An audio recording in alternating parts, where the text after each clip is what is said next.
Hello everybody, welcome to my review of Moonfall, movie review. Movie called Moonfall, just got back from watching it. Do the typical thing, spoiler alert, spoiler alert, spoiler alert. Break down the plot as best as I can remember it. We will talk about any major themes. I'll give it an overall grade along with some similar movies.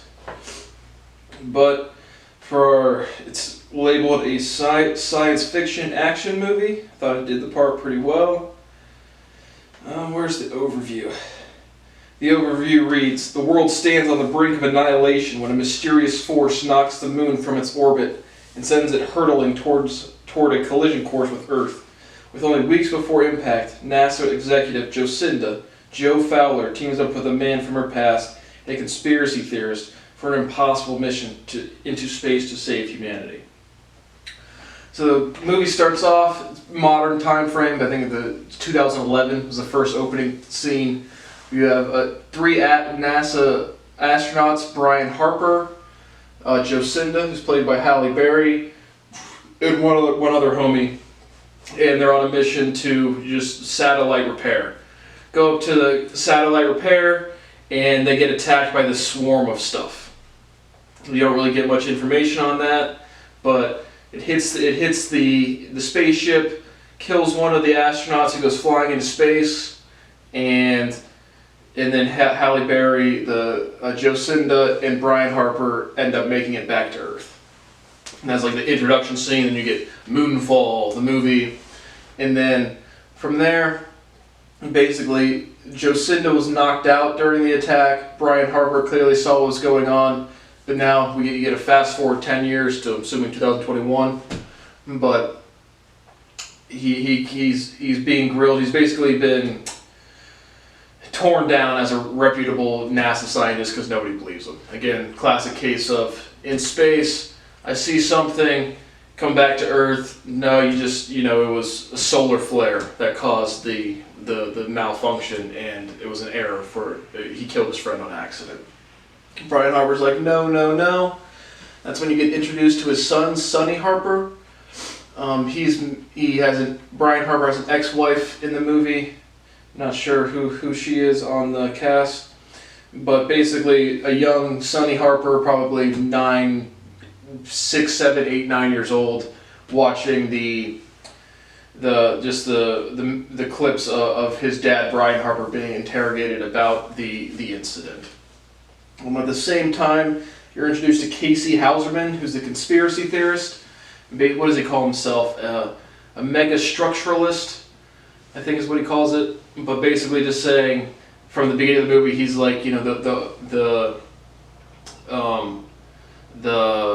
moon is made of a secret alien superstructure, and so he's kind of like his mom has dementia. He's always telling his mom he's gonna. He's not crazy, he's going to be a big genius one day. And he's working at fast food joints. He's being a janitor, sneaking into California, Irvine, to get the orbital data of the moon. But that's kind of what's going on there. But then, I'm not sure how, pretty quickly in the movie, they detect that the moon is out of orbit. Basically, the moon is getting closer to Earth, and so they're not really sure why.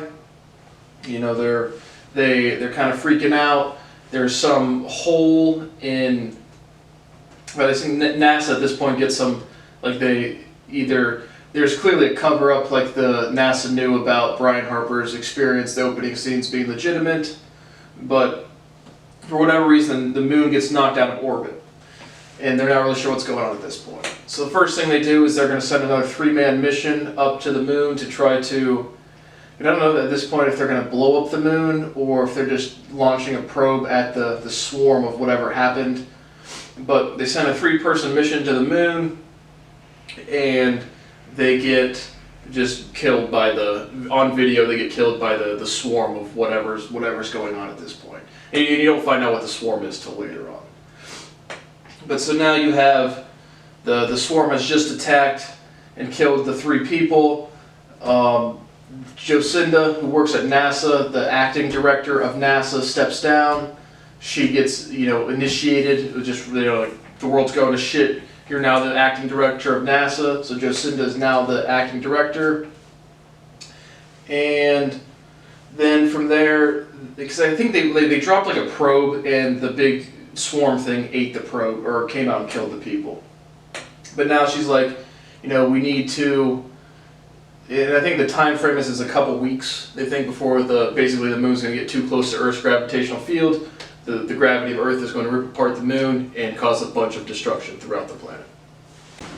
So now, basically what you have is Jocinda, again, is recruiting. Again, Brian Harper and her went on the first mission together, but they're out of rockets, and at this point they're starting to be rioting and looting. I mean, your typical apocalyptic breakdown of society type of deal.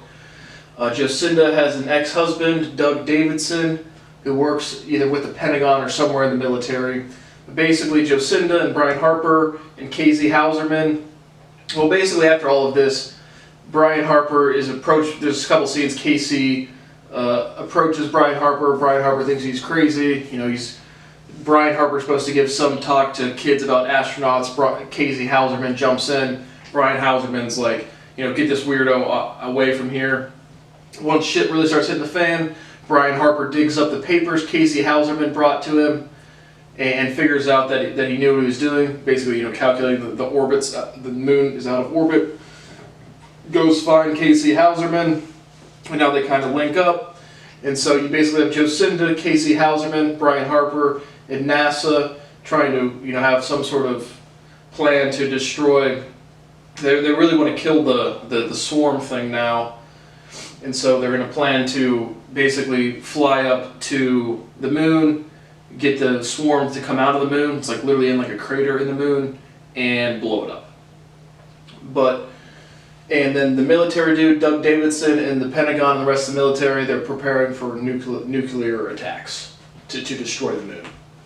So there's a kind of a weird scene. Like Jocinda's like, they need another rocket because the one just got blown up, so they get like some old mission from the Apollo missions, an actual spaceship, because they're running out of spaceships.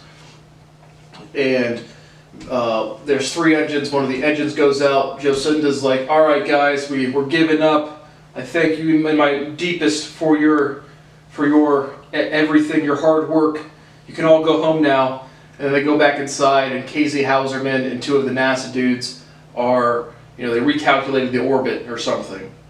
So basically, Jocinda says to Brian, the engine, we can't fly because we've only got two engines now, but because the moon's getting closer, they need less force to get out of the space and just into the gravitational field of the moon.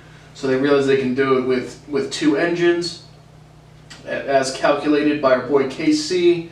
We have Doug Davidson and Jocinda have a young child. Brian Harper's, again, him and his ex-wife, they had a kid, Sonny, who at this point, he was also, in the beginning of the movie, he was arrested for speeding or like reckless driving or stealing a car or something, and he was in jail, basically trying to get him back and forth, get him out on bond. Brian Harper's wife had remarried to Tom Lopez, who looked pretty familiar, I forget his name. But he's like a Lexus dealer. He's got some money. Brian Harper's broke, can't make any money. But they just want their kids to be safe. So you have the Sonny Harper, the kid of Doug Davidson and Jocinda together, as well as Michelle, which is, I think it's a babysitter. I mean, this is not like a meaningful part of the movie if it's sexual with Jocinda, but I thought it was just like a babysitter. But I just wasn't sure the relationship of Jocinda and Michelle. Just like Asian character lady in the movie. But so you have the group Brian, Casey, and Jocinda going up to the moon.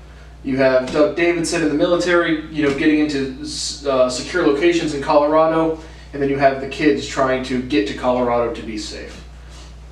And so after Casey, Brian, and Jocinda decide that they can actually launch, so they all work together and they're going to launch. Sonny Harper, Michelle, and the kid of Jocinda, I think it's a son, I think it's a male, but they're in the car and they're gonna go try to get to Colorado. They see the rocket launch up, goes to the moon, and they start on their way. and if they can't get it done in time, the military is going to blow up the moon. So the 3-man crew, they get to the moon. At this point they realize that the thing that attracts the swarm is biological organisms and technological structures, just human beings or just biological organisms and technology.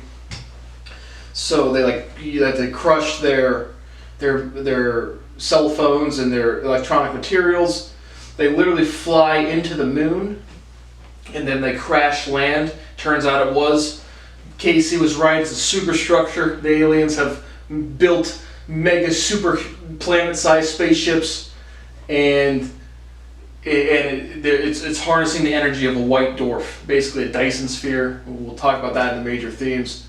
But it turns out Casey was right, it's a mega structure. They crash land. At this point you really learn that the swarm is basically, you get this flashback scene, Brian Harper's like being beamed up into the consciousness AI memory bank thing, and that previous ancestors from the human beings had built technology, artificial intelligence. That artificial intelligence became the swarm, killed all of the people, and so, because up until this point in the movie, you're not really sure if like the swarm is causing the problem with the moon, what exactly is causing the orbital period to go away, but you get that there was a civilization and the swarm things are trying just to kill everything, and that's kind of what's destabilizing. The moon is a superstructure, but the swarm attacking the moon is the problem.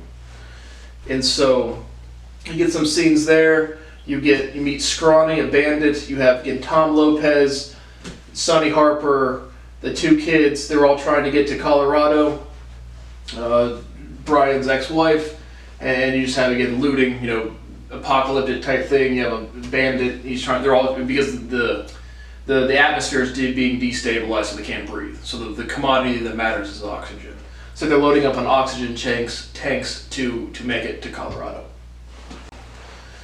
So you have again during that that gets beamed up to the consciousness. That's when Brian Harper learns about all of the ancestors and exactly what's going on. So basically he realizes, well, the spirit entity AI conscious memory bank thing tells him that he's got to be prepared to lose his life to save human beings and save the species, just like the ancestors did. So Brian has this great resolve to stay behind in his little spaceship pod, attract the swarm, blow them up with the bomb that they have on the spaceship, while Jocinda and KC make their escape. Basically then Brian and Jocinda's like, no, Brian, you can't do that. And then while they're kind of going back and forth, Casey Hauserman just goes into the second chamber of the spaceship and decides he's going to be the one to stay behind and blow up the swarm. And so you have some touching moments between Brian and Casey, and he basically launches off, goes into the swarm, and blows up the swarm. And right before that, you have a couple other scenes again of Sonny Harper gets carjacked by Scrawny the Bandit. They have another scene of them collecting the oxygen tanks, and then Sonny had been given a gun by Brian, and so Scrawny's robbing Sonny for the oxygen. Sonny pulls out the gun, gets away from him, and then there's like a car chase scene. But basically they get to the tunnel, and so they're trying to get to Colorado, but they really just need to get underground. So there's this tunnel, the oxygen's going away, and so at the same time, Casey is sacrificing himself. Tom Lopez, who is again Brian Harper's ex-wife's new husband, and they have 2 daughters together, but Tom ends up dying, Casey ends up dying, and the rest of them make it to safety. So they're in the tunnel. The group, again, I don't know if they actually made it to Colorado or just literally just a tunnel, like a driving tunnel through the mountain. But you have a couple other scenes again of the moon starting to rip apart a little bit. There's asteroids and stuff. The apocalypse is kind of going on. They blow up the swarm. They come back to Earth. They get rescued, and he said Scrawny's dead. Scrawny dies. Tom Lopez dies, and Casey Hauserman dies. But so that's really it. We have one other scene where Doug Davidson, again, they're about to launch the nukes. They don't think they're going to make it. But then, you need 2 keys to turn at the same time to authorize the nuke launching. And Doug pulls out his key and it's like, no, my ex-wife's up there. She's never let me down before. Pulls out a gun against their own military people. They're all like, what are you doing? What are you doing? He's like, no, she's going to save us. They end up saving him. And so, again, like the alien megastructure was just like I guess the swarm is like permeating the galaxy trying to find biological life to eat. And so that's really kind of like the end. And then you get one other scene where you see Casey Hauserman. He's now in the moon's DNA database of consciousness memories, and he meets his mom again, and that's really kind of like she's like, now let's get started, and then that's the complete end of the movie. So that's as best as I can give you the plot synopsis. Now for some major themes and overall grade in similar movies. So I'll give you my grade first, actually. Again, for an sci-fi action flick, I don't know, I'll give it a B-. Thought it was entertaining. Nothing super novel, your typical alien super civilization, super wars, killing stuff. But it was entertaining. I enjoyed it. Didn't really look at my phone throughout, checking the time or nothing. Major themes. Dyson spheres. Again, basically you take a star, you have different phases of stars, right? They talk about the white dwarf as the engine. A white dwarf is just the leftover product of a supernova. A star can explode and become a white dwarf, or a couple other things depending on just how big they are. So, is Dyson spheres real? I think even in my email at the very beginning when I started emailing you guys, I thought so. I doubt it. Really big spaceships, certainly. As big as planets. Could you hide gravitational detection of something that massive? No. And how does actual physical cloaking work? Again, they don't hide the mass. It's just, again, I would assume this. Could you have a planet-sized spaceship? No. Could you have very, very big spaceships? Yes. 95% confident. Dyson spheres encapsulating a whole star as the core of the ship for engine propulsion? No. I'll take that to the galaxy.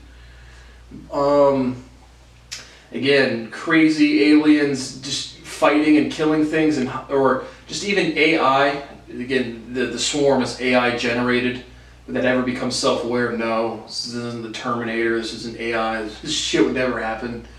Again, large-scale violence in space, almost certainly fuck no. I'd say that even up to 100%.